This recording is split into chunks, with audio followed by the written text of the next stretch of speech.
और मेरे प्रिय भाइयों और बहनों,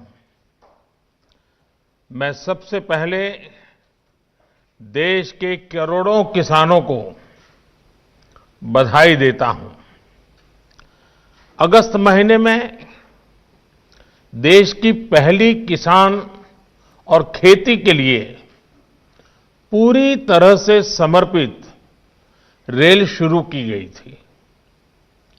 उत्तर, दक्षिण, पूर्व, पश्चिम देश के हर क्षेत्र की खेती को, किसानों को किसान रेल से कनेक्ट किया जा रहा है। कोरोना की चुनौती के बीच भी बीते 4 महीनों में किसान रेल का ये नेटवर्क आज 100 के आंकड़े पर पहुंच चुका है। आज 100वीं किसान रेल थोड़ी देर पहले महाराष्ट्र के सांगोला से पश्चिम बंगाल के शालीमार के लिए रवाना हुई है। यानी एक प्रकार से पश्चिम बंगाल के किसानों, पशुपालकों, मछुआरों की पहुंच मुंबई, पुणे, नागपुर जैसे महाराष्ट्र के बड़े बड़े बाजार तक हो गई है। वहीं महाराष्ट्र के साथियों को अब पश्चिम बंगाल के मार्केट से जुड़ने के लिए सस्ती और सुलभ सुविधा मिल गई है। जो रेल अभी तक पूरे देश को आपस में जोड़ती थी, वो अब पूरे देश के कृषि बाजार को भी जोड़ रही हैं, एक कर रही हैं।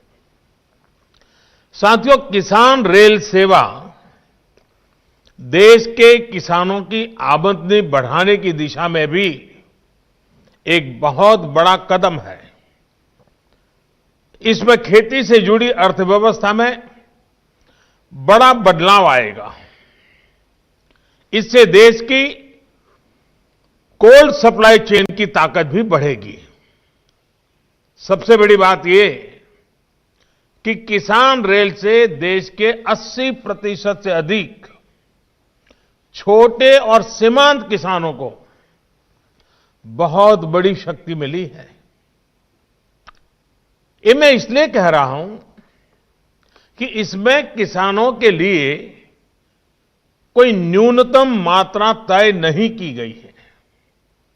अगर कोई किसान 50-100 किलो का पार्सल भी भेजना चाहता है तो वो भी भेज सकता है।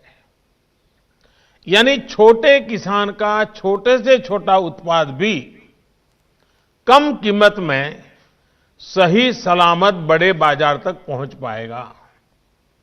मैंने कहीं पढ़ा था कि अब तक का जो रेलवे का सबसे छोटा कंसाइनमेंट है, वो अनार का 3 किलो का पैकेट किसान रेल में ही भेजा गया। यही नहीं, एक मुर्गी पालक ने 17 दर्जन अंडे भी किसान रेल से भेजे हैं। साथियों, भंडारण और कोल्ड स्टोरेज के अभाव में देश के किसान का नुकसान हमेशा से एक बड़ी चुनौती रहा है। हमारी सरकार भंडारण की आधुनिक व्यवस्थाओं पर, सप्लाई